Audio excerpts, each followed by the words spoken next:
Добар ден. Денес промовираме македонско издание на една посебна и уникатна книга од еден посебен и уникатен автор. Правила за радикалите на Соул Алински. И книгата и авторот се извонредно значајни за граѓанското организирање и активизам. Меѓу книгата Правила за радикалите и авторот без балку да може да се стави знак на идентитет. Во оваа книга е сублимиран Алинскиевиот радикализам. Тоа е практично она што го сочинува, што ја сочинува содржината на животот и кариерата на Алински. Поради уникатноста на книгава и на авторот, не може едноставно да се опишат или да се дефинираат овие две нешта, со тоа што ќе ги подведеме под некој познат поим или одредница. Може да се обидам накратко, нели, на брзина, да ги опиша, да опишам книгава со тоа што ќе по методот на аналогија ќе спомнам некои слични книги, например Владетелот на Макијавели или Комунистичкиот манифест. Ова се книги кои што се напишани со намера да надат упатство на одреден општествен слој во врска со моќта и освојувањето и одржувањето на власта. Но за разлика, тука формалната сличност завршува меѓу оваа книга и другите две, како што вели и самиот Алински во книгата, Владетелот на Макијавели е напишан за оние што ја имаат власта и имотните, што имаат власта и богатството, како приречник за тоа како да ја одржат власта. Алински ја пишува оваа книга за оние другите, безимотните, како што ги нарекува, луѓето кои немаат власт, кои немаат моќ, како поука како да земат дел од таа моќ или како и да им ја одземат моќта на имотните. Во оваа смисла, книгата веднаш подсетува на Комунистичкиот манифест. Книга која е напишана за еден слој без собственост, како упатство или повик да ја сменат таквата состојба и да ја одземат собственоста. Меѓутоа, Комунистичкиот манифест е идеолошка книга. Таму ни се нуди една идеја како рационализација за акцијата. Правилата за радикалите не е идеолошка книга, повеќе би рекле е методолошка книга. Книга која е сублимат на практични правила за изведување на револуција. Соул Алински, авторот на книгата, исто така е тешко да се подведе под некоја општа одредница. Тој самиот представува, како што некој напишал за него, движење. Името на Алински веќе носи одредено значење и може би најдобар начин да се каже кој е Алински е да се раскаже дел од неговиот живот. Значи, Алински умрел 1972 година. Оваа книга е напишана 1971 година. Има 40 години минато од тогаш. Неговата дејност се одвивала во 3-4 децении до неговата смрт, значи некаде од почетокот на 30-тите години или времето кога завршува големата депресија во Америка. Алински потекнува од сиромашните четврти на Чикаго и таму започнува неговата дејност на граѓански активист. Бил ангажиран најпрвин во една радикална организација, така нареченот Конгрес на индустријски организации, во задните дворови, the back of the yards, во делот на индустријскиот дел на Чикаго, каде што во местната индустрија биле вработени масовно имигранти од Источна Европа и во нивните трошни колипки, живеелиштата зад дворот на фабриката, кланиците, кои се опишани всушност во еден роман наречен Джунгла. И по тоа име подоцна се и наречени овие организации, формирани во конкрајот на кризата во Америка, во која што каде што овие активисти се обидували да им помогнат на луѓето погодени од кризата. Кон крајот на 30-тите години тој полека излегува од работничкото движење. Си земал улога на организатор на заедници, започнувајќи таму во сопствениот двор, и прави една дотогаш невообичаена интервенција со тоа што изнаоѓа средства од богати филантропи да формира организација за граѓанско движење.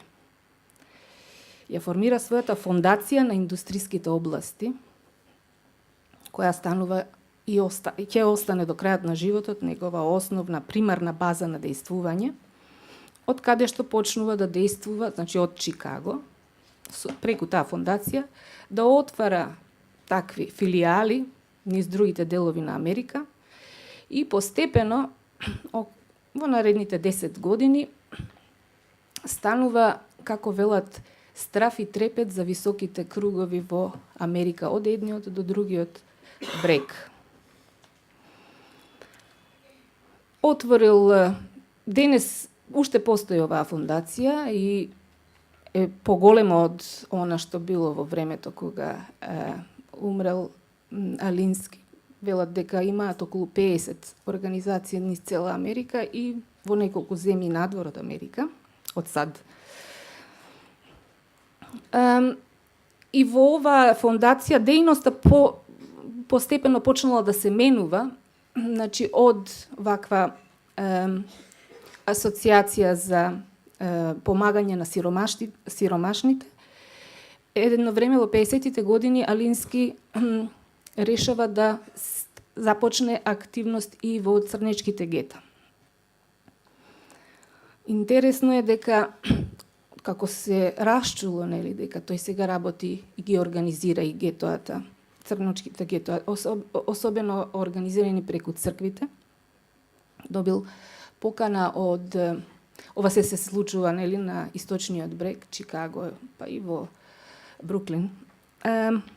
Добива покана и од другата страна на Америка, од Калифорнија, во Оукланд. Црковните заедници го поканиле да дојде и да организира и кај нив, да ги организира црнците. Кога градскиот совет на Оукланд слушнал за намерата, веднаш на брзина се собрале во советот и донеле резолуција да му забранат влез на Алински во градот. Дури еден од советниците и предложил заедно со писмото во кое го известува дека му е забранет влезот во градот, да му испратат и едно јаже, 15 метри јаже за бесење. Пораката да биде уште по-впечатлива. На тоа Алински одговорил со тоа што ми испратил еден пакет пелени. Знаел дека сите имаат страф од него. Се разбира, градскиот совет ја подготвил полицијата и кога слушнале дека тој доаѓа, полицијата излегла на мостот што води во Оукланд преку заливот да го уапсат. Тој се појавил заедно со 4 новинари и камермани. Во едната рака својата крштеница, во другата американскиот пасош. И вели самиот, беа збунети, ги наведнаа главите и ме пуштија да влезам.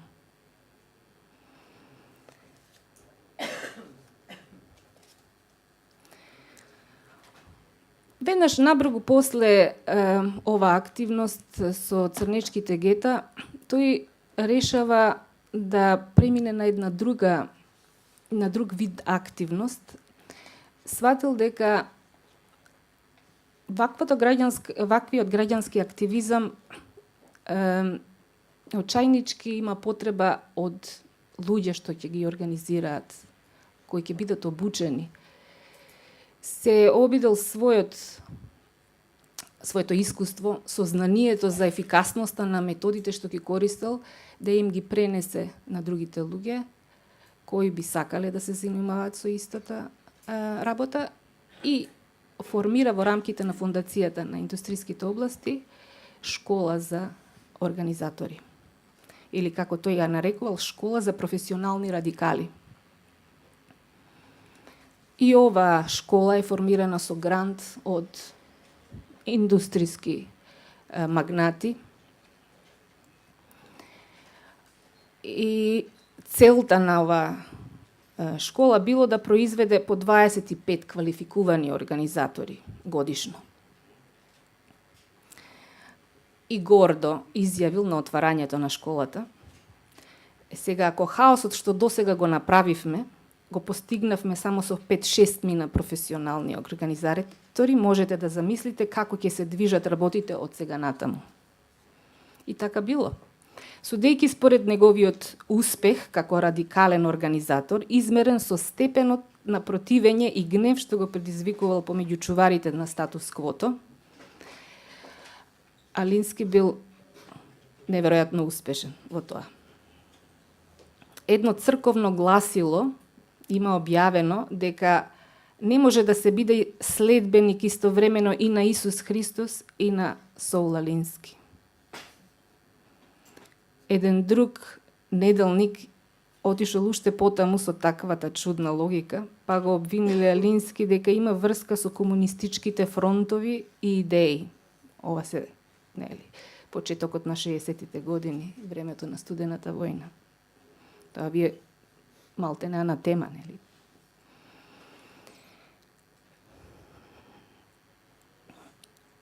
Единствениот потек во неговиот живот, кој предизвикал речиси без исклучок позитивни реакции, е објавувањето на оваа книга. Книгата е објавена, една година пред неговата смрт, и во неја е изложено сето тоа сознание и искуството од 30 годишната активност во организирањето на граѓанскиот сектор.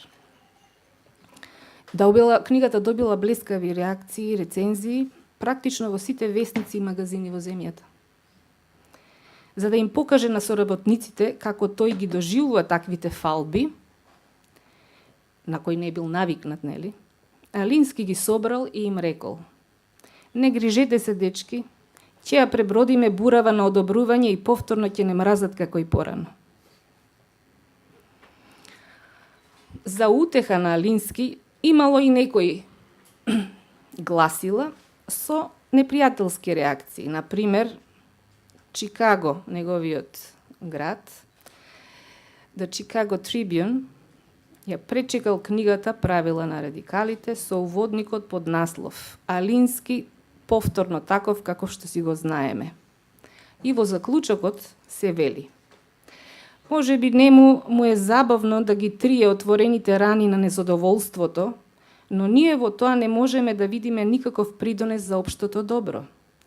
Земјава си има доволно тешки проблеми без оние новите што Алински си ги измислува исклучиво за своја лична разонода. На тоа Алински одговорил: естаблишментот може да прифати да го мамат и да го изигруваат, но не може да издржи да го исмеваат. Она што најмногу ги погаѓа во врска со мене е тоа дека за разлика од оние радикали кои немаат чувство за хумор, јас бескрајно уживам во она што го правам. Во 4 децении организирање на сиромашните за радикална општествена акција, Алински си создал имидж што предизвикува почит, но и многу непријатели. Што велат непријателите за Алински? Во една статија на конзервативниот Fox News се вели: како да ги употребите правилата за радикалите на Алински против либералите. Значи во Америка, нели? Поделбата е меѓу либералите и конзервативците. Саул Алински бил брилијантен човек, се вели таму. Зол, но брилијантен. За жал, сите во левицата, почнувајќи од председателот Обама, па надолу, на политичката арена играат според правилата на Алински. Тие можеби не ја прочитале сите неговата книга, можеби не ни чуле за неговото име, но неговата тактика станала универзална. За жал по нас конзервативците, кога две еднакви сили ќе се судрат во реалноста, обично страда страната која игра по фер правилата. Затоа немојте да мамите или да бидете зли како Алински, туку учете од она што го напишал и забите го на левицата нејзиниот сопствен нож. Релевантноста на Алински и на неговиот метод, за жал, последниве децении расте. Денес можеби нема многу луѓе кои го чуле неговото име, но неговиот метод, еве и според признанието на десницата, е се поприсутен во политичката сцена и на политичката арена. Во многу книги во кои што се ламентира за денешнава извитоперена политика и замирање на демократијата, се цитираат делови од оваа книга, се почесто и почесто.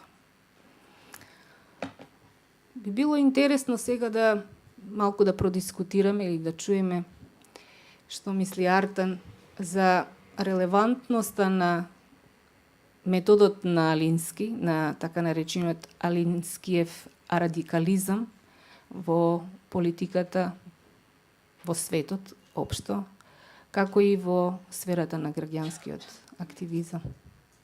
Повели Артан. Благодарам, Анет.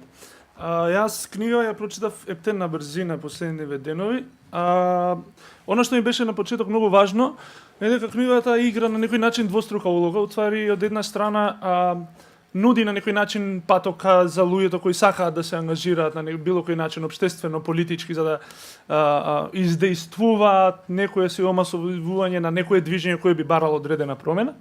Од друга страна, тоа што е многу важно, она што во Западна Европа се нарекува веќе повеќе години, се гради, се продуцира како радикална теорија, тоа кај нас воопшто не стига и уствари немаме воопшто преводи, во тој дел сме најслаби. Од таму, значи, не достига ресурс за градење на радикален дискурс кој е дел од било какво радикално делување.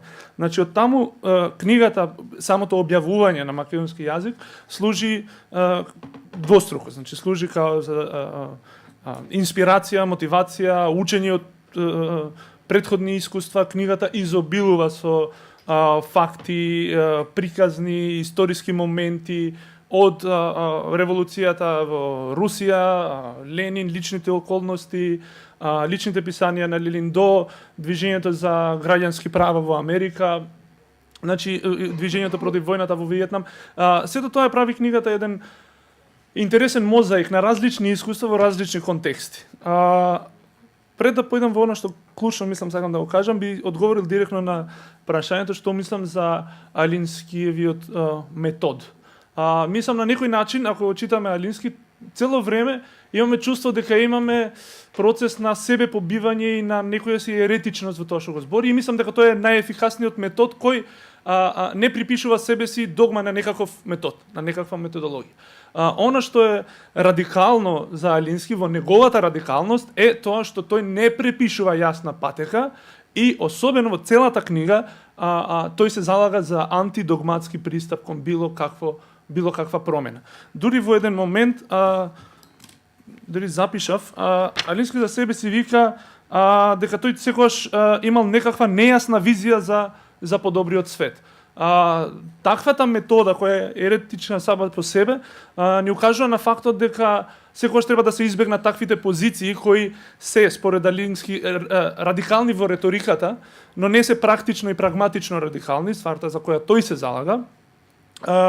Секогаш тие забегуваат во догми и не дај Боже тие пак да се вратат таквите догми во доменот на политичката моќ, каде можат тие истите да ги имплементираат. Она што сметам дека е клучно во целата важност на книгата е што ја отвара прашањето што значи денес да се биде радикал и зашто денес зашто воопшто збориме за радикалноста денес. Мислам дека почнуваме да збориме и да делуваме радикално не само во Македонија или во Балкан, туку во поширок светски контекст и по инерција на случувањата кои не беа пожелни за нас. Во политичкиот систем никогаш не можеме да збориме дека постои радикална ситуација сама по себе, туку радикалноста се појавува како ефект на интензитетот на конфронтации во тој систем, во тоа општество. Имајќи предвид дека после периодот на глобално раздвижување од 70-тите, 60-тите во Америка и во Европа, каде сепак имаше одредени разлики во начинот на делување. Книгата на Алински сепак мислам дека е порелевантна за Европа, иако тогаш имаше огромни разлики во таквото мобилизирање граѓанско, политичко во Европа и во Америка. Во Америка имавме искуство кое е опишано таму на коалиционирање на различни групи. Од религиозни групи, од црните пантери до синдикати за кои Алински смета дека секогаш биле многу тврдоглави, не биле флексибилни, се воделе по некои нивни правила запишани, до групи на радикали студенти, радикални професори. Значи таа масовизација во Америка била по-разнолика. Додека во Европа искуството беше различно. 68 беше масовно раздвижување со многу радикална левичарска идеологија како на некој начин заткриле на целото движење. Студентите во Европа јасно маршираа Маркс, Мао, Маркузе, тоа беше светото тројство на мобилизацијата во Европа. И понатако она што е клучно во пробивањето на целата таа на некој начин дилема. Како ќе одиме понатака? Дали ќе се градиме во искуството на 68 реторички со навраќање на тој јазик кој на некој начин во Европа се воспостави како еден од најрадикалните политички говори и форми и суштина и теоретски референци, или пак ќе ја адресираме радикалноста во суштината, во тоа што таа може да смени во општеството и колку радикалот, организаторот на Алински, може ефективно да гради чекори со кои ја постигнува неговата единствена цел, која според Алински е да изгради општествена народна основа која ќе овозможи моќ. И во користењето на зборот моќ тој е многу јасен. Вика тој е зборот кој мора да го користиме. Го цитира Ниче во еден дел кога вика јас немам намера да ги галам суперсензитивните уши на некои слабаци со реформирана политички коректен вокабулар.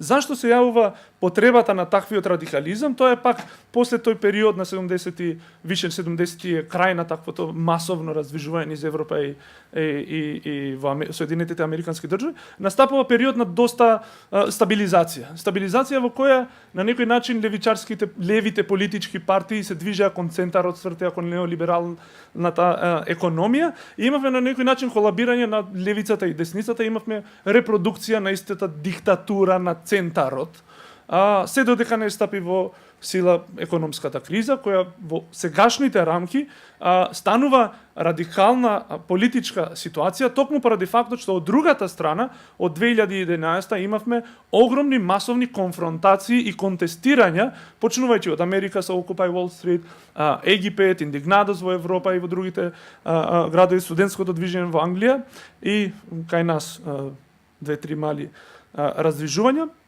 Во таквиот контекст кога и сега може да збориме дека тие движења на некој начин спласна. Спласна токму поради фактот што се уште доста се водеше таа теоретска дилема дали треба сега ние да одиме преку моделот на представување или ќе одиме по хоризонталниот модел на директна партиципативна демократија која само ќе се грижи за самиот свој процес. И на некој начин има доста современи Сол Алински кои сметаат дека таквите движења не се ефективни бидејќи не успеаат да создаваат конкретна листа на цели врз основа на кои ќе прилепат конкретни ефективни средства. Клучно исто така интересен дел во оваа книга на Алински е делот во кој се разработуваат односот на средствата и целите. И тој вика дека никогаш не можеме да имаме готови, секогаш релевантни и соопфатливи тврдења и рецепти, туку мораме секогаш да се прашуваме дали оваа конкретна цел ги образложува овие конкретни методи, што ги превземаме и тука уште се гледа доста јасно неговиот реалистичен пристап и прагматичен пристап, вика ние мора да работиме со условите кои ги имаме, кои постојат и мора да го гледаме светот и луѓето на начинот на кој живеат денес и од тука да ги градиме малите чекори, а не да ги гледаме луѓето од перспектива што тие патат или што тие можат да бидат, бидејќи таа ни затвора просторот за политичко и ефективно делување и во таа анализа на методите во сооднос на политичките цели, има огромен број на цитати, историски моменти, најинтересен и сочен е цитирањето на Ленин кој вика ние засега додека немаме оружје сме исклучиво за избори и мирни реформи, а кога ќе дојдеме оружјето тогаш ќе размислиме како ќе биде. Значи тоа е само еден доста сочен цитат кој го зема од Ленин, но исто така целиот тој дел ги разработува, исто така дава и доста, мислам дека и тоа релевантно за Македонија особено, доста недвосмислена, сурова критика на оние луѓе кои се после малку и вокабуларот кој на оние луѓе кои се занимаваат со етиката на средствата кои се користат за одредена цел. И тука има доста сет на правила и на корелација како луѓето што повеќе се одделени од конкретната практична политичка активност, толку повеќе си даваат за цел и имаат мотивација да се бават со етичноста на целите и методите кои се користат. И сразмерно колку се ближите внатре во секојдневните политички практични мобилизирања, врзувања, организирања, толку повеќе вие немате ни време да се бавите со етичноста на која после пак има цитати на различни Вебер, пак Ниче се појавува како преку нивните мислења он ја подкопува целиот легитимитет на интелектуалецот кој е елитист и кој од страна наблюдува што се случува и дава најдобри мислења за текот на нештата.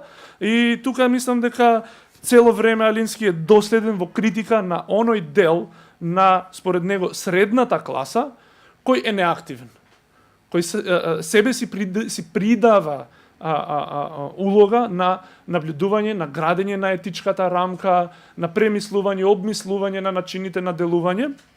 И тоа исто така е еден огромен проблем во Европа. Олицетворението на таквиот човек денеска е Славој Жижек. Апсолутно. Од друга страна, исто така, кај Алински се гледа начинот на кој тој го гледа општеството, на поделбата за која зборевме, и сепак цело време инсистира на потенцијалот на радикалната промена и потенцијалот на мобилизирање на радикали и организатори, дека секогаш историски со факти докажана, секогаш се состои во средната класа, во дел од средната класа, кои по нивното образование и општествена вокација и секојдневен живот не можат више да прифатат, да бидат соучесници на систем кој ја репродуцира истата ситуација, тие се одделуваат на некој начин од таа средна класа и потоа се трудат да мобилизираат луѓе од сите три класи кои ги користи Саул Алински и мислам дека со цел го напушта тој марксистички вокабулар и ги нарекува безимотните, имотните и оние кои се на средина, ама се трудат да станат имотни, тоа се средната класа и таму гледа се кој потенцијалот за регрутирање на нови организатори и радикали. Исто така има еден многу интересен дел за личните карактеристики на организаторот на радикалот и тука мислам дека е најинтересниот дел, што сметам дека е исто така дефиниција за начин на живот кој е одреден од самиот ангажман на организаторот на радикалот, кој не може да се исклучи себе си од секојдневното општество. Радикалот вика ги знае локалните шеги, го знае локалниот хумор, ги знае локалните луѓе, седи по локалните кафани, ги знае локалните малските муабети. Тоа според него е клучно и продолжува во линија на антиестаблишмент, антиелитистички пристап кон општествената промена. Тоа е клучната карактеристика на радикалот, кој никогаш не може ни да си го планира времето, а особено според него, освен со премногу мали исклучоци, радикалите секогаш имаат ужасен брак, катастрофален брак.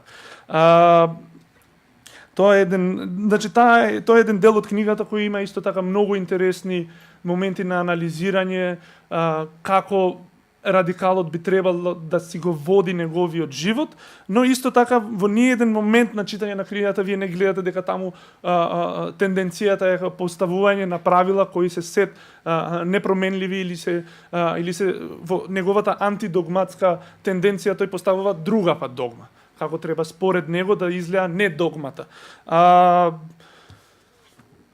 Можда ја тука би завршил за да не продолжам уште повеќе низ целата книга за во вториот дел или пак да одговориме на прашањата, или во политичкиот вокабулар е интересно она што мислам дека е уште една тенденција во продолжување на експлорирање и ова е втората важност на книгата, на отварање на дебатата што значи радикално, кој е радикалниот говор, која е радикалната постапка, со самите концепт на Алински за безимотните во кои гледа политички потенцијал или агент на општествена промена. Тоа е во историски тек на различни теоретичари кои сметаат дека еднаш во времето на Маркс и Енгелс тој дел на општеството беше наречен со името пролетери, пролетаријат, и тоа требаше да се мобилизира, да се надмине себе си, да ја деси револуцијата. Посовремените автори како Негри и Харт користат терминот сиромашните, бидејќи тоа е пооперативен термин во одредено време во крајот на 80-тите и 90-тите. Алински од тогаш користи терминот безимотни, и од целата таа тенденција на оперирање со различни термини е оствари тој антидогматски пристап за да се адресира најдобро ситуацијата во која се делува радикално политички со зборови, со елементи на јазикот кои се присутни во конкретната ситуација. И иако тој сам се залага за користење на такви зборови како моќ, сила, мобилизирање, сепак на самиот почеток на книгата имаме јасна недвосмислена критика на слоганството настапување од страна на радикалите, како смрт на буржуазијата, полицајците се свињи. Со таквиот јазик Алински смета дека се намалува ефективноста на самиот говор и се намалува се стеснуваат каналите на комуникација со обичниот граѓанин кој е цел на радикалот за да го мобилизира во база општествена на моќ, а кој во неговото секојдневие можда нема никаков друг интерес освен какво млеко му носи комшијата од кој има крава. И сега тој е политичкиот предизвик главен во книгата, како преку тие практични чекори да се навлезе и да се исполитизира ситуацијата која не е политичка. Според него радикалот затоа и се вика радикал кога имаме политичка конфронтација, политичка ситуација у која интензитетот на конфронтација е 10%, радикалот вика мора да влезе во средина на таа ситуација користејќи го јазикот во кој луѓето се зборат и го поимаат секојдневието и таа конфронтација да ја поларизира на 100%, да изгради конфликт. Конфликтот е систем, начин на правење политика кај Алински цело време, за време на целата книга, и од тој конфликт да се изнуди решение од тие 10% во кои се состои разликата, но сепак улогата главна на радикалот е да ја политизира и одредена ситуација политички и од неа да изгради конфронтација позади која се мобилизираат повеќе луѓе. Ја би застанал тука. Добро. Значи, да се биде радикал е да се поседува определен метод, а целта на методот или целта на употребата на тој метод е релативизирана кај Алински и е произлегува од конкретната ситуација, заедница и потреба. Поради тоа, Алински му е даден и епитетот водач на несоцијалистичката левица. Жарко, како да би го коментирал ти ова тврдење дека кај Алински отсуствува идеологија? Па, добра е нешто да кажем ја за човекот. 4 децении после неговата смрт и повеќе Алински е мртов, а се уште е жива контроверза и во она што се нарекува левица, и во она што се нарекува десница, и не само во Америка, туку во цел свет, особено во САД, каде што го присвојуваат, го читаат и го користат, ја користат токму оваа книга, и тоа баш како тактичко оружје, и едните и другите. Го обвинуваат Обама и Хилари Клинтон ја обвинуваат дека израснале практично се конституирале како политичари според во тренинг камповите според правилата на Алински, а дека Хилари Клинтон била фасцинирана толку од него што пишува и теза за него. Меѓутоа, од друга страна ќе сретнете дека и на чајанките на Ти парти се дели исто така книгата Правила за радикалите како тактичко оружје. Така што контроверза жива е Алински, парадокс кој чекори се уште во политиката, иако е мртов, а за неговата парадоксалност придонесува и неговите, да ги наречеме гестови, изјави. Човекот е организационен гений, така барем го сметат, а самиот вика дека ја не сум член на ниту една организација, дури ни на оние што сум ги основал. Член на ниту една политичка партија. Луѓето се препираат околу тоа, која е теоријата, нели, која е методологијата на Алински или што би кажал Алински за тоа. Меѓутоа, со една своја анекдота, тој многу добро кажува. Отишол на испит кај некои колеги и таму имало неколку прашања за тоа што би кажал или кое е мислењето на Алински за тоа и тоа. И Алински го зел тестот и го одговорил. И тие што испитувачите му ги пречкртале прашањата што самиот одговорил и на крај се зезал и викал: види, овие поише знаат што мисли Алински отколку јас самиот. Така што ние се можеме да веруваме што се да каже Алински, меѓутоа тој да е тука ќе направи и од тоа некоја пародија. И мислам дека е токму во тоа неговата во тоа се состои неговиот антидогматизам, дека не можеме ние од Алински да правиме било каква догма или било каков рецепт за нешто, меѓутоа можеме да ги поставуваме оние прашања што тој ги поставува, а пред се за него е добриот организатор, е добар поставач на прашања и некој кој што првенствено научил да го користи, да го наречеме, тука би го цитирал, Сократовскиот метод, маевтички метод на поставување на прашања. Еле еден цитат од Правилата за радикалите, а подоцна ќе кажам, не се работи за радикали и револуционери кои што не се демократи, туку за радикални демократи. Меѓутоа еве цитатот за Сократ. Всушност Сократ бил организатор. Функцијата на организаторот е да отвора прашања кои вознемируваат и пробиваат низ она што е прифатена форма. Сократ со неговиот повик сознае себе си ги иницирал кај поединецот оние внатрешни прашања кои се од суштинско значење за револуцијата, која е нешто надворешно во однос на поединецот. Значи Сократ го спроведувал првиот стадиум во создавањето револуционери. Ако му се дозволило да продолжи да отвора прашања за значењето на животот, да го испитува животот и да ги одбива конвенционалните вредности, наскоро внатрешната револуција ќе се преселила на политичката арена. оние кои му суделе и кои го судиле на смрт, знаеле што прават. Алински секојаш не треба да го земеме премногу сериозно, смртно сериозно, секојаш треба да го читаме со малку иронија, со малку хумор, затоа што хуморот е за него оружје, тактичко оружје. И според него хуморот е од суштинско значење за успешниот тактичар, бидејќи најмокното оружје за кое човештвото знае се сатирата и подбивот. И како тактичар, неговата вредност се состои не само во однос на дефинирањето, најелементарно дефинирање на тактиката. Тактика, вика, значи да се направи она што може да се направи со она што се има. Човекот е филозоф, гениалец, меѓутоа направил една дефиниција која што може секој да ја разбере. Значи, клучното нешто за еден организатор е да комуницира со луѓето, со оние со кои што сака да ги организира. И токму во јазикот на комуникацијата се состои неговата вредност како организатор. И вика, добра тактика е онаа во која вашите луѓе уживаат. Ако вашите луѓе не се забавуваат додека ја спроведуваат, тогаш нешто не е во ред со тактиката. Ако вашата програма, платформа не е забавна, баталията не ја бива.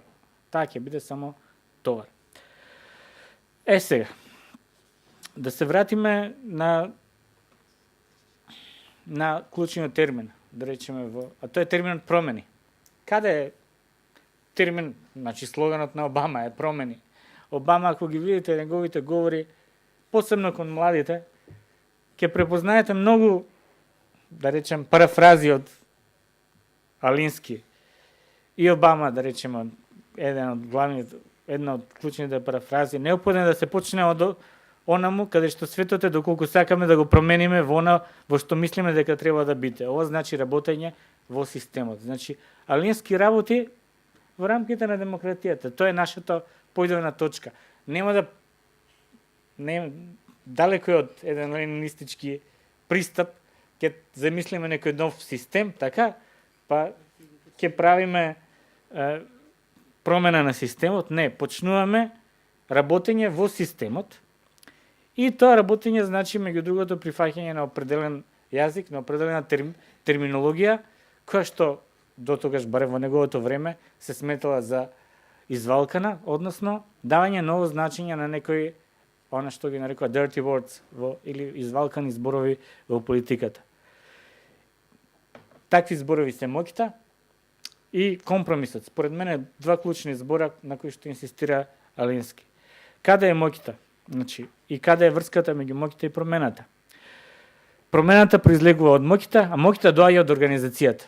Вие можете што сакате да зборите за моќ и за промени, ако немате организација, ништо. Затоа што тој ги изедначува. Моќта и организацијата се едно. Исто така, што значи? Он е познат како организационен гений, како некој кој што дури има дадено и научен придонес за организирање на заедницата. Тој во својата прва книга, која што е Борбен повек за радикали, има дадено таму повеќе дефиниции за тоа што е радикал, за тоа што е заедница, дека заедница под заедница не се подразбира само физичка заедница, туку заедница на интереси. И таму дури има објавен статут. Како треба да изгледа статут на едно организирање на заедница, кој што е според принципот на репрезентација.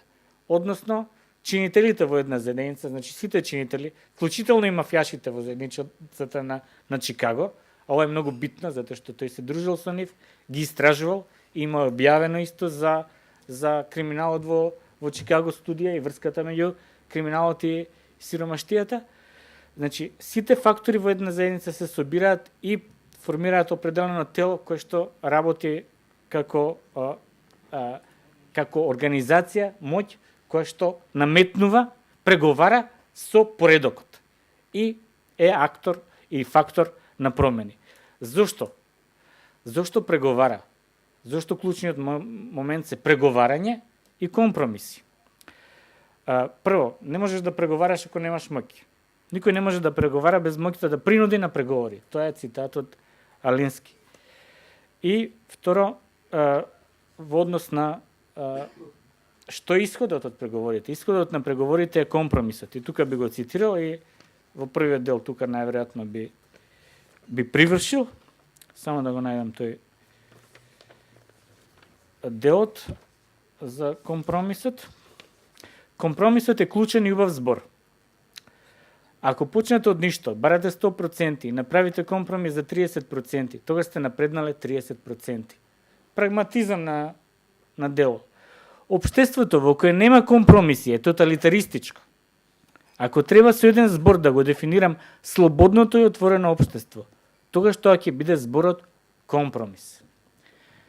Ова ме потсетува на еден период кога ние започнавме со ГЕМ во 2009 да правиме некои дебати токму во одредени со луѓето од, што знам, Кавадарци, Неготино, Крива Паланка, каде што зборевме за валканиот збор компромис во политиката и каде што зборевме дека нашето општество е токму тоталитаристичко затоа што го направи зборот компромис валкан збор. И не случајно ќе го сретнете зборот отворено општество во делата на Алински. Значи, отворено општество и инспиратор и поттикнувач на партиципативна и непосредна демократија, човек кој што му го враќа достоинството на граѓанинот кој се заборавил себе си во својата пасивност и немоќ, како член на една организација која што е мокина да предизвика промени што нема му значат. Најкратко, тука би привршил. Сега, ние можеме да размислуваме уште со денови што можеме да правиме или на тема или со зборовите на Алински, што може да се прави со оваа книга, односно зашто може да послужи оваа книга како средство за определена конкретна цел. Можеме да гаѓаме со некои што знам, наши непријатели, меѓутоа можеме да ја расшириме на определени луѓе, да сватат дека она што нам не недостига во овој момент е токму организација која што ќе има моќ да преговара и да дојде до одредени компромиси за одредени нешта кои што нам не се значени. Тоа е значењето според мене кое што во овој момент најголемото значење или најголемиот придонес зашто може да придонесе оваа книга во овој даден момент во Македонија за граѓанското движење. Затоа што граѓанското движење е тотално неорганизирано и барем според оние принципи за кои што се залага за оној тип на организација за кој што се залага Алински, исто така имаме еден пристап кон политиката кој што комплетно ја има занемарено онаа зедница на интереси на кои што инсистира Алински. Тоа значи враќање, и тука со овој последен цитат би завршил, значи враќање во местото каде што се случува политиката и каде што се главните фактори.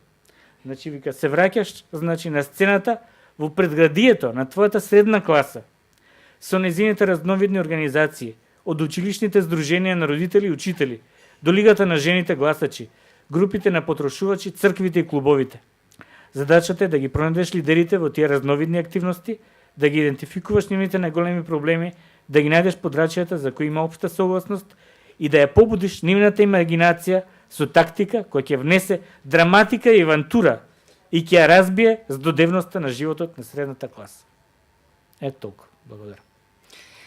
Да, аксиомата сепак има некоја идеја, нели, во основата на оваа книга и неговото размислување. Аксиомата вели од која поаѓам е дека демократијата е за обичните луѓе. Има на едно место каде што им се обраќа на младите како неорганизиран слој, свесен и соочен со куп проблеми. Вели, ме боли кога гледам како американската армија со извлечени бајонети се нафрла на американските момчиња и девојчиња. Но одговорот што им го дадов на младите радикали ми се чинеше едноставно реалистично нешто.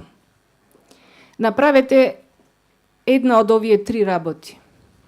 Прво, најдете си ѕид за плачење и сожалувајте се самите себе си.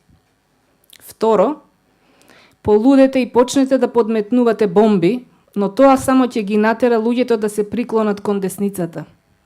Трето, научете лекцијата. Одете дома, организирајте се, изградете си сила и на следната конвенција вие бидете делегатите.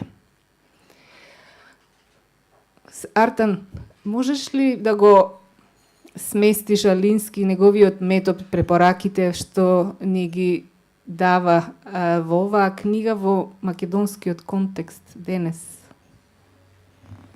Апсолутно мислам дека е важно да се мислат контекстите во нивната потенцијалност од перспективата која читаме Алински.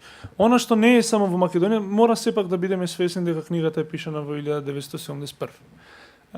Од 1971 до 2014 се случи еден куп радикални промени во светот. А тоа е посттачеристичкиот период и настапување на постмодернизмот како логика на доцниот капитализам. Тоа значи, сите различни групи и организации си развиваат своји автентични, индивидуални, независни модели на мислење на општеството, модели преку кои се трудат да изнудат некоја си општествена промена.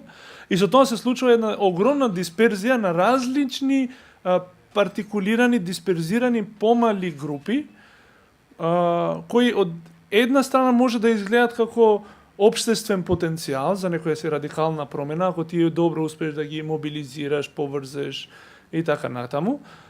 Но од друга страна, оно што е суштински гест на идеолошки гест на суштинско оневозможување на таквото поврзување, е фактот дека било какво заедничко делување, тоа би значило како прво озлогласениот збор компромизерство во порадикалните идеолошки групи, дека тие прават компромис со некои си либерали таму или пак други по-меки типови. Од друга страна, на таквите организации кои се бават по софт политички, по меки политички теми, тоа би изгледало дека навлегуваат во простор каде можеби нема да успеат да протурнат нивната агенда во големата хегемонистичка идеја на пополитичките организации. И тука сметам дека е политичкиот предизвик во Македонија. Дека одредени ствари се сменети од тоа време, но сепак постапката мислам дека е иста. И токму фактот на постоење на такви по-мали маргинализирани групи, бидејќи во Македонија има голем број на такви групи, секакви.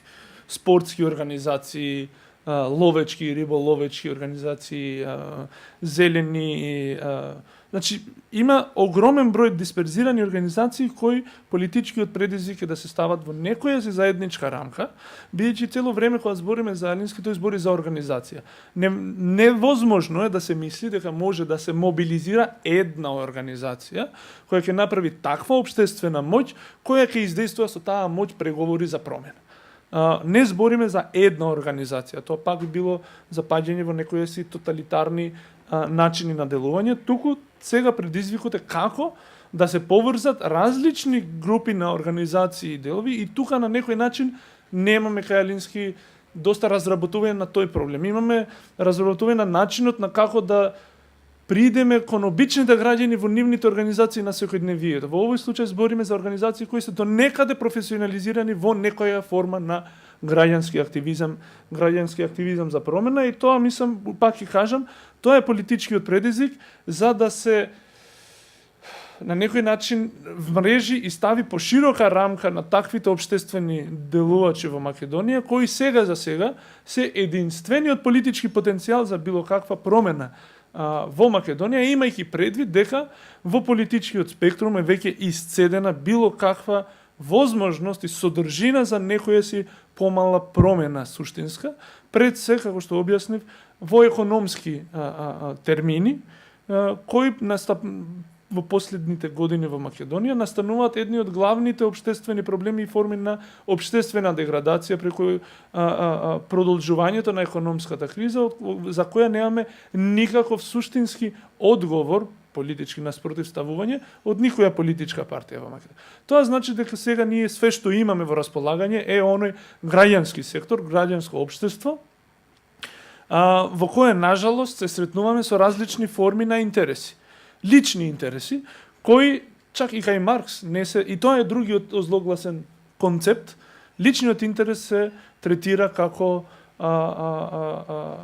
злобна особина, како егоистичка особина, но чак и кој Карл Маркс имаме појдовна точка на секој човек за да се активира, за да го мисли неговото учество во подоброто општество, во промените е реализирањето на неговите лични интереси, кои не сами по себе се злобни. И Саул Алински пак збори за личните интереси во доменот на дедемонизација на одредени политички концепти и термини. И мислам дека личниот интерес може да поставува како една добра основа за зборење, за градење на таква моќ општествена која може да преговори одредена промена во Македонија, бидејќи сметам дека сегашните услови во кои живееме во Македонија на некој начин ги стеснали личните интереси на некои доста мали заеднички точки кои може да се стават во заедничка политичка рамка. Само тој процес мора да се започне, да се превземе, а навикнати сме на она дисперзирано делување како модел на современото демократско општество, но одредени периоди во историјата ни налагаат одговорноста да сите тие потенцијали на тоа дисперзирање делување да се организираат и канализираат кон една на некој начин заедничка цел која сепак може да се издействува преку различни форми и модели на делување. Тоа сметам, значи релевантноста во Македонија е како тие тактички методи да се стават во услуга на издействување на таква моќ која може да се состои од различни организации, групи, диверсификувани, но мора да има на некој начин заедничка рамка на делување и на мобилизирање.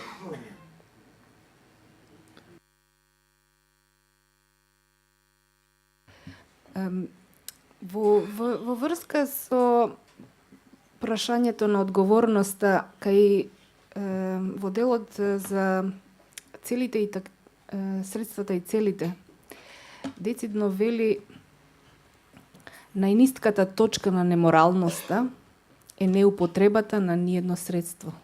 Значи најнеморалното од сите средства е неупотребата на ниедно средство. Да. Го имам место тука заокружено. Околу Повторно моралот, релевантноста да. на ова теза за македонската ситуација. Да, значи прашање е кога ќе престанеме да зборуваме, ќе почнеме да действуваме. Кога ќе преминеме на акција. Затоа што вика акцијата е кислородот на организацијата и клучно можеме колку сакаме да зборуваме за социјална правда, меѓутоа нема социјална правда без конфронтација. Прашањето е кога ќе се конфронтираме, каде ќе се конфронтираме и каде и како ќе се конфронтираме. Со каква тактика ќе употребиме. А тактика значи вика да се направи она што може да се направи со она што се има. Значи што имаме ние во моментот, со што располагаме и што можеме да направиме. И тука пак би се осврнал на неговата критика, да речеме, на некои познати тактики, како што е тактиката на пасивниот отпор на Ганди. Ганди го правил она што го имал во моментот. Немал ништо друго освен пасивни граѓани кои што не правеле ништо во Индија. Инаку, да имал нешто друго, веројатно ќе го правил тоа другото. Меѓутоа немал ништо друго и бил на некој начин принуден да го прави тоа што го има. Инаку, дава конкретен пример во однос на Ганди, кога дошле на власт, го забраниле пасивниот отпор за неколку месеци, како тактика која што ќе се спроведува. Значи, тука го гледаме повторно Алински на дело. Јас размислав што би направил Алински доколку би бил денеска со нас. Прво, веројатно, овој поредок би го растурил. Би го дезорганизирал комплетно, вака како што е. Тоест, секојаш такви има тактички потези, кога го викаат, да речеме, на предавање, ајде, сега ќе предаваш Алински, и овој вика, добро, ајде, што сакате вие, зашто сакате да предаваме? И прво, ќе собере прашање од публиката. И после ќе ги одговара тие прашања. Значи, тој методот на Алински прави на некој начин комплетна диверзија во постоечкиот поредок и пак ќе градиме нешто по тоа одново. Ќе создаваме нешто одново од она што, еве, условно да кажеме, сме го деконструирале. Не сме го уништиле, него сме го на некој начин привремено разградиле. И ме потсети исто на еден друг мој професор, кој што разликата се, правам разлика со други демократи. Имав еден професор, теоретичар исто, човек кој е права и демократија, британец, се не ми текне името, ама ќе ми текне подоцна, и тој инсистираше на задолжителна партиципативност. Секој студент мора да постави прашање. Не е битно дали ти сакаш да поставиш или не. А не може. Овој час секој ќе постави по едно прашање. Значи, тоа е некој... Меѓутоа, Кајлински го нема. Кајлински има сосема нешто друго. Кој сака да постави прашање, повелете, тие што сака да постават прашање, ќе им одговорам. Тие и со нив ќе работиме. Оние другите, нема зашто да си го трошиме времето и да ги принудуваме на партиципативност, оние кои што не сакаат да постават прашање. Токму тоа е поентата сега, да се вратиме у реалното. Не можете да ги принудите луѓето на партиципативност. Меѓутоа, можете да го разбудите она што е заспанато во нив, а тоа е граѓанинот, кој што во демократијата е активен чинител. Без граѓанин вие немате. А што значи да го разбудите? Тоа значи да го подсетите дека има интереси и дека има право да се бори за своите интереси и да се организира со други луѓе кои што имаат исти интереси. И прашањето е, нели, како да се пронајде заедничкиот интерес? Општо кажано, може да биде било што. Алински се бори и против корпорации, се бори и против градови, против локални власти, против акционерски собранија и против политичари. Значи, ова може да се примени, едноставно е, како да кажам, прирачник за промени. А граѓански промени, за демократски промени, кои што поаѓаат во рамките на системот, тоа е појдовната точка од каде што може да се работи. И доста више ние зборевме, ајде луѓе, дајте, нападнете не. Затоа што без напад, без конфронтација, нема промени. Еве, имаме веднаш. Да. Повед. Добро. Артем го спомна Жижек, кој што летово објави една колумна во која што го бранеше насилието како право за изборување на либералните права. Сега го интерпретирам во една реченица, се разбира многу слоевито, но се надоврза на украинската криза и говореше за тоа како тоа во светот се изгуби потребата од насилие кога треба да се бранат либерални права. А насилието редовно се употребува кога е на темата десничарски, репресивни и така натаму режими.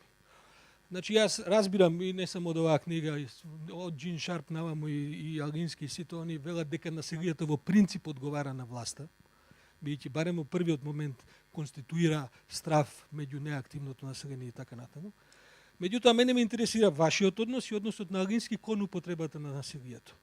Затоа што кога велиме конфронтација и кога велиме насилие, не значи неопходно бомби. Туку, која е улогата, која е, како да кажем, валерата на неопходност на насилие за да се конституира позиција на моќ за преговори? Бидејќи или треба да сте многу успешен во блокирање на општеството од рангот на еден индиски, нели овој пример каде што ќе го закочите целото општество и се покажува дека тоа можда не е невозможно, или треба да примените одредена конфронтација со одредено насилие за да воопшто можете да седнете да преговарате, бидејќи нема преговори со власт која што нема што да изгуби. Сега моje лично различно. Ја мислам дека би одговорил она што Лински во книгава го сретнав, а тоа е дека нема во принцип таква одлука, туку секогаш тоа е проценка на конкретните околности во однос на ефективноста на било каква конфронтација и со каков интензитет на насилие.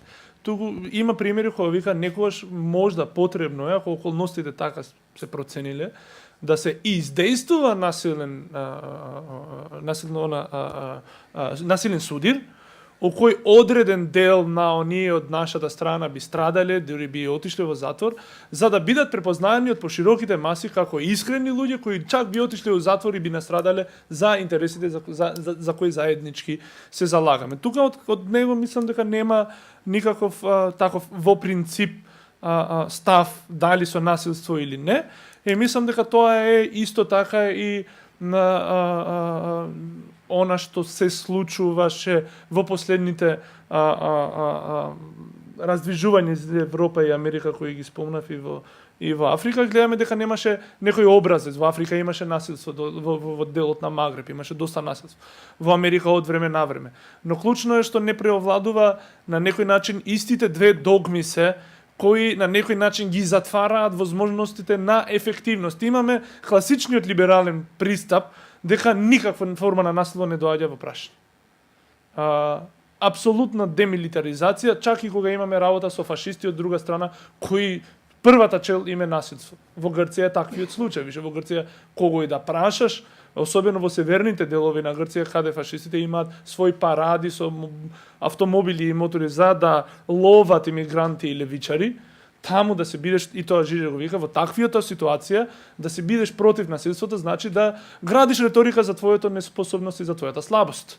Од друга страна, во одредени такви активистички кругови кои траат долго време, особено со традиција во Европа, во Италија, во Германија и во Америка, анархистичките кругови, целта на нив е насилството, бидејќи тие преку насилството гледаат изложување на луѓето со безсмисленоста на одредени делови или пракси на животот во системот и преку користење на насилството, тие не сметаат дека со насилство ќе ја руша државата и ќе ја смена со насилството на анархистите, имајќи предвид огромната разлика во сила која може да ја употребат, туку сметаат дека тоа може да игра одредена еманципаторна улога и тие секогаш на секој јавен било каков собир се групата која одма цели кон насилство, кога тој јавен собир можеби би имал поголем потенцијал за мобилизирање кога би немало такво насилство. Значи, секогаш тоа би се водело од практични услови, иначе Жижек ја има позната цела книга On Violence, каде ја анализира различните форми на насилство и чак таму за Ганди вика дека Ганди воопшто не е најмирниот водач на било каков отпор, туку неговиот отпор беше ужасно насилно, структурно насилство врз системот кој е воспоставен во Индија од тоа време од британците. Но оно што пред малку се спомна и почнавме да го збориме за самата природа на промената и од кај таа почнува. Во целата книга на Сола Лински и во потполно согласност со моите политички ставови, промената секогаш иде од доле нагоре. Во целата книга имаме ужасно, ако не недоверба, во моменти и нетрпение кон било која форма на естаблишмент и дури во еден дел имаме такво јасно изјаснување за неприфаќање чак и на оние случаи која група на револуционери после издействувана промена ќе настапи, ќе дојде на власт, тогаш вика таа штафета е ставена на мирување за друга група да дојде и да ја продолжи борбата за натамошна промена. И од тука Лински се става во редот на таквите теоретичари и активисти, например Делоз и Гатари, кои сметаат дека демократијата нема финална форма и не треба да се смести демократијата во никаква почитување на никаква формална процедура, туку таа е неограничен процес на унапредување, на реформа и на подобрување и на ослободување на општеството, која се огради својата конфронтација секогаш со сите нивоа на естаблишментот, било тие централна власт, локална власт, регионални структури или бизнис корпорации. Тука мислам дека е идеолошкиот момент кај Алински, кој не е јасно искажан, но туку тој прави јасна разлика преку кој може да ја истолкуваме преку други теоретичари и филозофи, кои викаат дека овој дел на естаблишментот, на корпорациите, на мас-медиумите, се бават со репродукција на она што постои. Тие се идеолошките апарати на репродукција и репресија со полицијата. А оние луѓе доле, ние кои ги мобилизираме кој одредена промена. И таа промена, таа револуција никогаш не е нешто што се спушта од небото како откровение, туку е процес на радикално преиспитување и константно контестирање. Тоа е иста линија со моите омилени политички филозофи, за кои ја пишав и докторската теза, со Делез и Гатари. Значи, тоа што таму е кажано на многу покомплициран, чак некогаш и метафизички јазик, кај Сол Алински е кажано на многу попрактичен, искористив и политички потенцијален јазик, кој може да движи работи, а од другите овие двајца мои омилени може да се збори бескрајно, но тешко дека може нешто да се спроведе. Затоа сметам дека таа книга, иако јазикот е доста и поетичен и доста фактографски, политичкиот потенцијал на книгата е доста голем, токму поради сведувањето на тие огромни идеи за промена и револуција на конкретни чекори, на некој си конкретен опис од неговото лично искуство, а знаејќи какво било неговото искуство и какво бил тој пречекан во америчките различни кругови, сметам дека радикалниот потенцијал е доста голем. Има две места од книгата кои што може да бидат добар одговор на твоето прашање. Едното место каде што Алински го афирмира револуционерното право, тактички не кажува ништо, затоа туку го цитира Линколн. И сега ќе го прочитам цитатот. Оваа земја со незините институции им припаѓа на луѓето што ја населиле. Секогаш кога ќе се заморат од постоечката власт, тие може да го употребат нивното уставно право да ја променат или нивното револуционерно право да ја расчленат или соборат. Значи, тактички фино си се повикува на Линколн. Другото клучно место каде што е употребата на насилство е кога зборува како се гледа, како ние имаме двојни аршини во однос на перципирањето или како некои луѓе имаат двојни аршини во однос на перципирањето на насилството во различни политички контексти. Вика, ако активно сте и се спротиставиле на нацистичката окупација и сте му се придружиле на илегалниот отпор, тогаш сте ги прифатиле средствата на убиство, терор, уништување на имот, подметнување бомби во тунели и возови и киднапирање, како и подготвеност да се жртвуваат невини заложници со цел да се победат нацистите. Оние кои им се спротиставиле на нацистичките освојувачи, го сметале отпорот за тајна армија на несебични, патриотски идеалисти, неочекувано храбри и подготвени да ги жртвуваат своите животи за своите морални убедувања. Но за окупаторските власти овие луѓе биле незаконски терористи, убици, саботери и атентатори, кои верувале дека целта ги оправдува средствата и биле крајно неетични според мистичните правила на војната. Секоја странска окупација вака етички би осудила својата опозиција. Мислам дека од овој цитат доволно може да извлечете заклучоци за тоа, во врска со вашето прашање.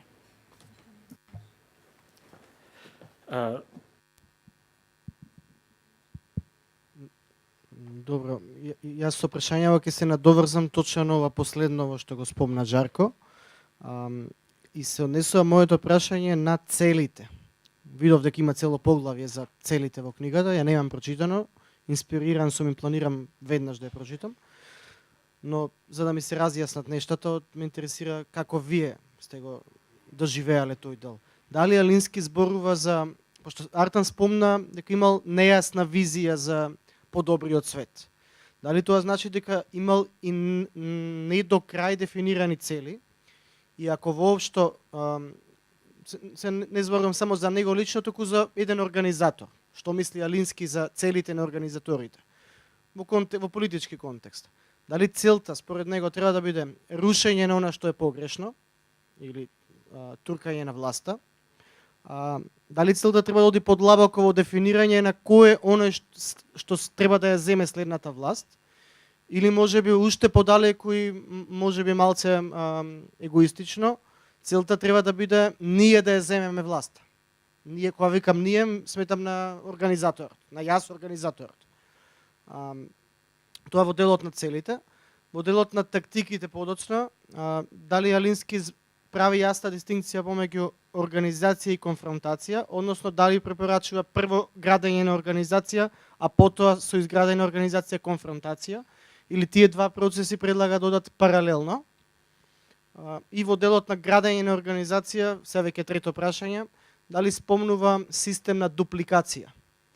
Дали предлага методи со кои што јас организаторот преку систем на дупликација ќе го направам Джелјо еднакво добар како мене. Или ќе собирам 20-30 луѓе на семинари и ќе им давам помалку.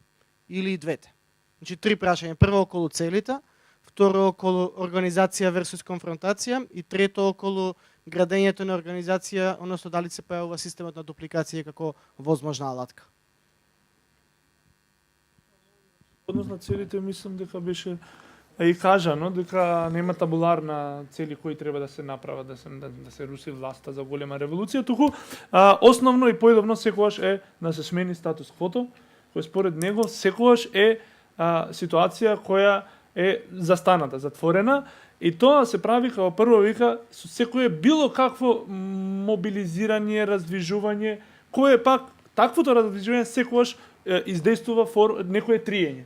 Кога има триење, тогаш значи имаме конфронтација. Целта е да се смени статус квото, но секогаш со одбирање на многу конкретни цели.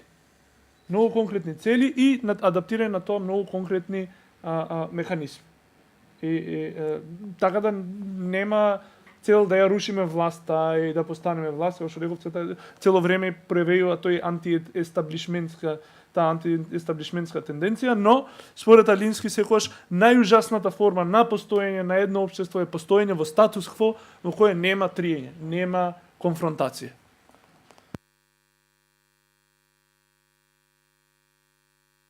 Би одговорил на дел од прашањата. Цело време да збориме за организација, а да немаме никаква акција, тоа е бесмислено според Алински. Значи, акцијата е кислород на организацијата. Организацијата ја стекнува својата моќ преку акција. И тие две работи одат едно со друго. Мислам дека и во едно предавање експлицитно го има кажано тоа дека бесмислено е да се организираш без акции. Сега на третото прашање подсетиме само. Тука практично проблемот е како да се едуцираат луѓето на тоа и сега тоа е мощне, значи тука го користи зборот реформација. Пред било каква револуција треба да постои реформација. Тоа значи на некој начин, а реформацијата се изведува преку едукација. Меѓутоа има и уште едно нешто на кое што би потсетил, а тоа е дека пред да настапи било каква промена, нели, потребно е, за да се создаде нешто ново, потребно е да се разгради старото. Начинот на кој што ќе се направи тоа, Алински никогаш нема да ти го каже. Тоа треба да се прави. И мислам дека тоа е клучната разлика меѓу еден Алински или да речеме еден Жижек. Жижек стално збори што треба да се прави, така барем јас го разбирам. Алински никогаш нема да каже, затоа што смета дека добар организатор никогаш нема да каже тоа треба да се прави. Туку добриот организатор преку Сократовски метод на маевтика, преку поставување на прашања ќе ги наведе луѓето да сами станат свесни што треба да направат. И во тоа е суштината на добриот организатор и тоа е разликата помеѓу еден, како да кажам, помеѓу ленинистите како Жижек и радикалните демократи како Алински. Мислам, барем од моја гледна точка. Да. Веројатно тоа е причината што непријателите, оние од другата страна, често пати го обвинуваат Алински дека е манипулатор, односно дека пропагира манипулација И тоа е метод со кој што ги изнудува резултатите кои ги сака. Тука ме праша. Саул Алински зборува цело време за community organizing. Како да се организира некоја заедница за да ги реши проблемите. И еден од неколку главни предуслови се, освен тоа, организаторот да биде обучен и спремен на таков живот, да биде повикан и признаен од заедницата која што ја организира како таков. Акредитиран во таа заедница. Алински инсистира на тоа дека мора организаторот да биде прифатен и ополномоштен од заедницата да делува во нивно име и со негови методи да ги организира. Колку граѓанскиот сектор во Македонија има контакт со било која заедница, колку е препознаен од тие заедници и колку е ополномоштен да делува, зборувам за сите заедници во Македонија. Низ визурата на Алински сега сакам да ми одговорите. Еве, може да ти дам конкретен пример, да речеме колку има, да речеме, community organizing во Македонија, организирање на заедници. Тоа е за мене исто така релевантно прашање. Се случува нешто. Јас работам во една организација која што има контакт со некои маргинализирани заедници, како што се корисници на дрога, сексуални работници, ЛГБТ, луѓе што живеат со ХИВ. Има примери, еве, мали, но позитивни примери на организирање на обиди за организирање на заедници. Сега во моментот е, да речеме, интересно тоа што се случува со организирањето и само организирањето на ЛГБТ заедницата во една национална мрежа за борба против хомофобија и обидите на таа мрежа да направат некакви промени во моментот. Користејќи определени стратегии и тактики, не според оваа методологија, меѓутоа пак друго, исто, она што го користевме како community monitoring во врска со заедницата на корисници на зависници од дрога, во голема мерка е компатибилна со методологијата на Алински. Иако е под името community monitoring, практично паралелно со тој процес имаме процес на создавање на една заедница која што ќе има моќ да влијае и да создава некакви промени. А дали некој мене ме повикал лично некаде, сега ме викнаа во Куманово да им помогнам да организираат тамо нешто. И штом, како да кажем, заздравам, планирам да отидам и да направиме нешто со организирањето на корисниците на дрога во Куманово, бидејќи тамошната организација не функционира. Меѓутоа, потребата од организирање доаѓа, настапува, нели, од тоа, од организација, доаѓа во моментот вие кој ќе напуштите удобната позиција на вашата канцеларија и ќе појдете во оние места каде што луѓето се среќаваат со реални проблеми кои што ги засегаат нивните животи. Сега дали е тоа спорадичен случај? Инциденти или правило да повикуваат? Тоа е спорадичен случај. Да, ова е еден од ретките случаи каде што се случило, еве, да.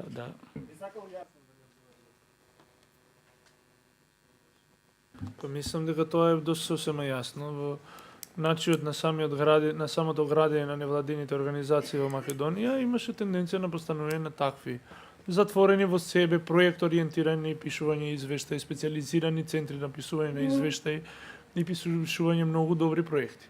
Кризата со немање никаква врска со она што се вика constituency на англиски, се појави во Македонија, мислам дека пред многу малку години, пред 2-3 години, кога почнаа да се случуваат првите протести, она полициска бруталност и аман, кои ги поставија во многу неугодна ситуација невладините класични организации, кои видоа дека тие воопшто немаат никаков однос и пристап кон луѓето мобилизирани на улица, може да им се приклучат, но групите кои ги организира, сепак иако доаѓаа од различни организации или од страна, нема директен таков пристап.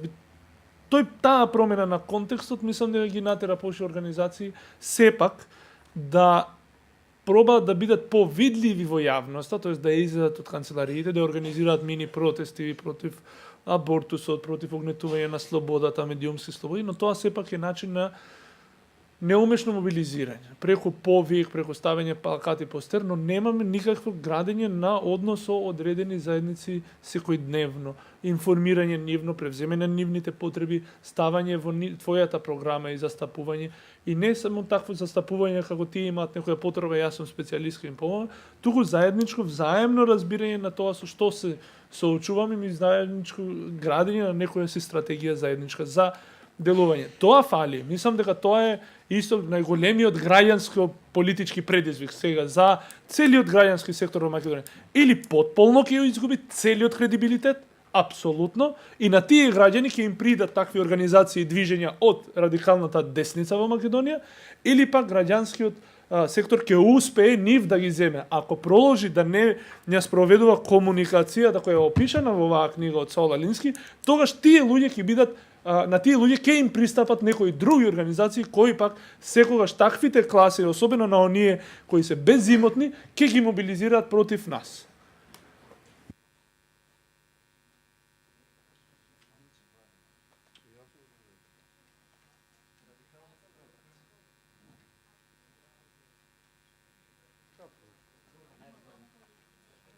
Само кратко еден коментар. Мислам дека доцна го читаме Алински. Книгата е одлична, овој практикум е навистина, особено бидејќи не е идеологизиран. Доцна го читаме бидејќи кога би го читале пред 5-6 години или 7-8 години, претпоставувам дека овој индуктивен метод негов на мали организациони форми кои што може да направат промена, подобро би се преточил во понатаму политичка акција. Сега е доцна бидејќи уште пред тие 6-7 години нас што го велиме уби нас прејака реч. Настапувавме сите ние, почнувајќи од себе со преголеми зборови околу суштината на системот во Република Македонија, заборавајќи ги малите чекови кои што ја прават големата слика на крајот на денот. И тука е, мислам дека клучна тема, јас не ги разбрав точно Жарко и Артан на кое стојалиште се околу организацијата. Бидејќи мислам дека имавте дивергентни ставови и самите меѓу себе и вие во неколку наврати, на почетокот и после во коментарите. Значи, околу организацијата, јас апсолутно мислам дека дури и сега, во ваков контекст, во едни прилично драматични општествени контексти, таа организација мора да биде на микрониво. Дека не можеме да очекуваме еден вид на папистичка организација која што ги диригира сега ти ќе одиш таму кај селаниве што имаат проблем со мостот, сега ти ќе идеш кај овие други што имаат проблем со течајци и така натаму. И тука има простор за делување. Значи е банален пример, ќе кажам да се надоврзам на Сашо со насилството. Железара. Пред неколку месеци штрајкуваа 5 фамилии кои што живеат до дворот на Железара. Штрајкуваа зашто требало Железара да стави некаков филтри кои што коштаат не знам колку милиони евра и заради тоа што знаеме како е, не ги ставило. Јас апсолутно мислам дека у таква ситуација да не правам муабе дека сме сите засегнати од Железара, дека тие луѓе што живеат таму своите деца имаат право да го блокираат влезот на Железара и да додат до таму бидејќи им е загрозен животот, кој што по устав им е гарантиран, ова што го кажува меѓу редови Алински, да применат насилство. Ненасилен отпор и така натаму и така натаму. Или овие студентскиве домови. Имаме милион студентски организации и имаме 3 изјави од дечки што живеат во студентски дом, кои што немаат кај да се бањаат бидејќи немаат вода и не знам какво стање им со тоалетите. Проблемот што е? Ние имавме организирани таков вид на мини отпори на засегнати групи.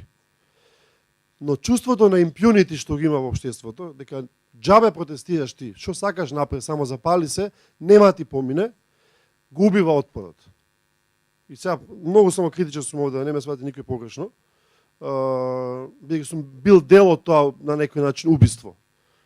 Сакам да кажам дека во ситуација кога имаме радикална ситуација, потребна е радикална акција. Ако луѓето што, кога кажам примерот со Железара, бидејќи доста драматичен, ако луѓето на вистина имаат проблем со Железара, тие што живеат таму и сите ние, треба до крај да се приказната. Бидејќи ако не се успее еднаш, ако не се успее следниот пат и третиот, се добива едно чувство на безнадежност и она баш импунити. Инаку јас немам никаква дилема, она што го кажа Артан Садиков околу хоризонталните представничкиот принцип. И затоа книгата е добра. Хоризонталниот принцип значи со извинение седење во гем или во било која сала и разговарање до до Колина Банаш се вели за кои се принципите и теоријата. На крајот сепак се сведува на представнички принцип, кој што ако е паметна една опозиционна структура би требала да го анимира, артикулира и организира кога ќе дое денот.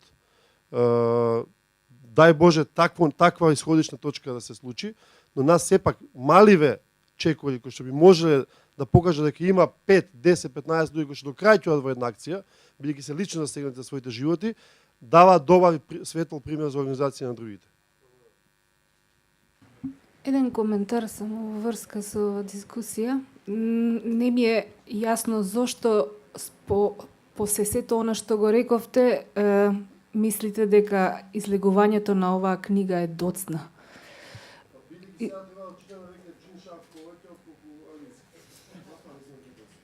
Тоа се случува на Србија инаку сега. Само една реченица. Се случува на србите. Во Србија под Вучич имаме многу слични ситуации, иако е друг контекстот и погабаритна е Србија во се, па дури во отпорот. И сега пак се во тој филм уби нас прејака реч. Веќе почнува диктатура и така натаму, место да почна со мали отпори кои што ќе почнат да го демистифицираат и разложуваат режимот. Не да е Боже да стигне Србија за 7-8 години, која ќе им треба пак Джим Шарп, а да не го научи искуството од претходниот отпор.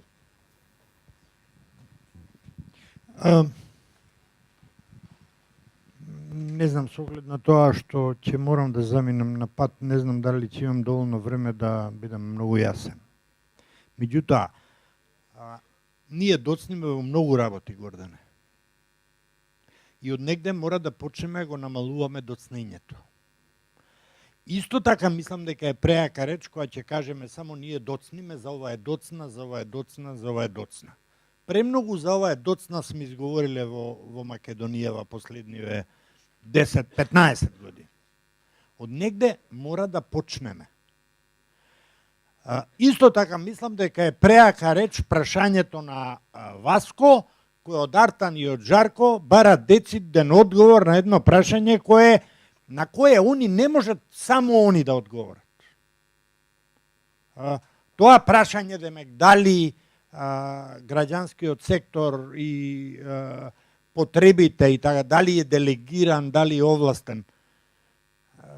Како ви кажам, тоа е прво е прилично граѓански сектор или граѓанско општество е прилично така термин кој фаќа многу различни работи, од индивидуи до организации.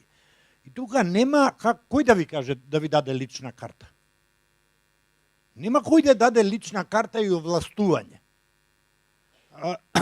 Бидејќи тој, и сега веќе доаѓам на она, тој веќе дал овластување на некои други. Тие се дојдени Арта. Тие што, нели ти велиш, ќе дојдат, ако не дојдат овие првиве. Дојдени се они таму. И со првите и без првите. Они даваат легитимитет на политичките партии, гласаат на избори. Па после кукаат, леле, шо ни прават. Според тоа, мислам дека, како би рекол, монолитноста на акцијата и на поставувањето прашања е многу спорна. Таа води до известна исклучивост. И мислам дека таа не загрозува. А да се вратиме на она, како вика, прашања. Значи, ние веројатно прво треба да се научиме да ги поставиме вистинските прашања, кои не тераат да мислиме, а не доведуваат во ситуација во која некој друг треба да ни одговори. Ми текнува на Брехтовата песна. Прашања на работникот кој чита. Брехте би рекол најблискиот, онака близнак му е во една друга сфера на Алински.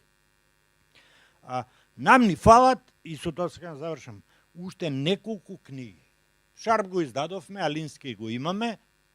Нам, например, ни фали етиката на Кропоткин. Ја веќе еднаш ја спомнав овде. И ни фали уште нешто. Може би најважното. Морис Жоли. Диалог на Монтескје и Макијавели во пеколот.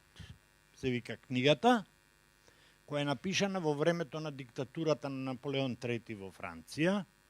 Ја пишува еден човек кој 2 пати завршува в затвор, кој во таа книга ги протиставува Макијавели како застапник на авторитарноста, манипулацијата, неслободата и така натаму. На другата страна е Монтеские, нели, застапник на либерализмот.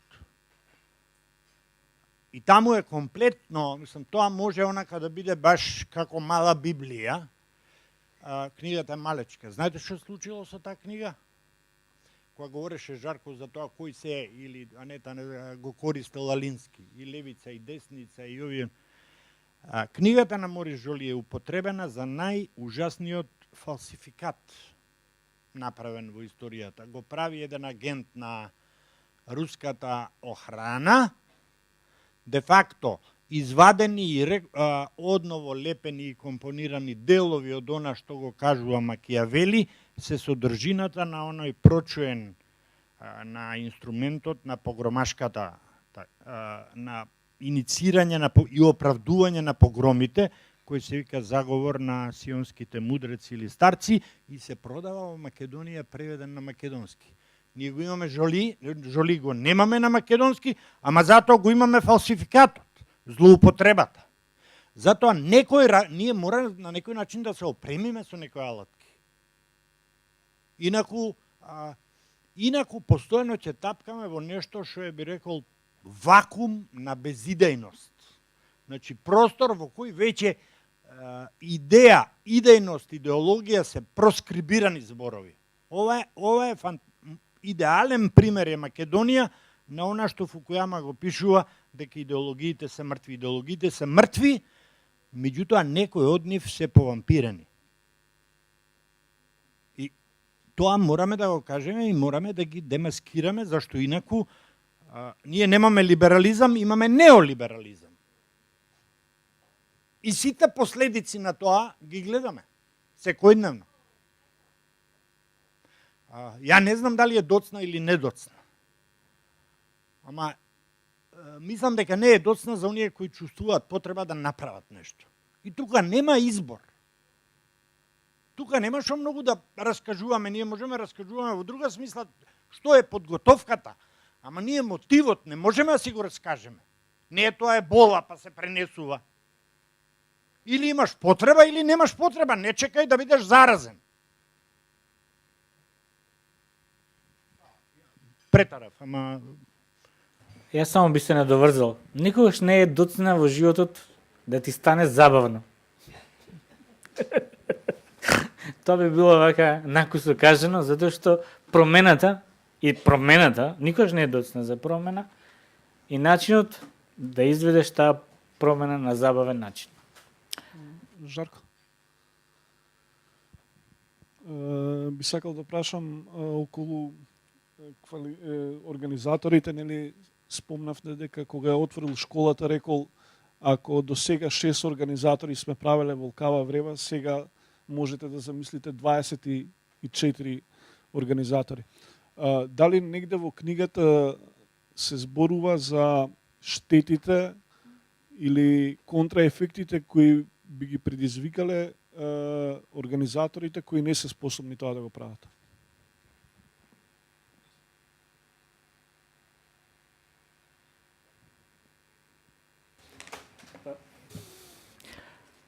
Не можам да ти одговорам конкретно на ова прашање, меѓутоа многу е битно да се прави разлика меѓу организатори и лидери. Значи тоа е нешто што не сме го направиле до сега во значи тој строго ги разграничува. Лидерите се сосема друга категорија на луѓе, а организаторите дава одредени како треба да изгледа според него еден организатор и едноставно оној недогматски пристап е многу битен. Односно флексибилноста и прагматичноста да се одбере ние имаме многу добар збор целесообразност, да се сообрази средството на јасно дефинираната цел во имајќи ги предвид конкретните околности. И инаку успешниот организатор нели дава што значи, дава некои рецепти, што значи да се биде успешен организатор во првите стадиуми, кога не е формирана организацијата, дека тогаш од организаторот се очекуваат многу повеќе работи отколку подоцна. и вика, да речеме, еве, во првите стадиуми тој действува вика како септичка јама, ги собира сите гомна. Организатор. За разлика од лидерот кој што е сосема нешто друга категорија на која што треба да се има предвид кога се зборува за политиката. Значи, политичкото действување треба строго да разликуваме меѓу организатори од една страна и лидери од друга страна, и што е успех за едните, а што е успех за другите. Добро, ако немаме други прашања, да ја затвориме оваа промоција. И благодарам на присуството, на прашањата, и благодарам на промоторите Артан и Жарко за нивните излагања и ви пожелувам убав ден. Пријатно.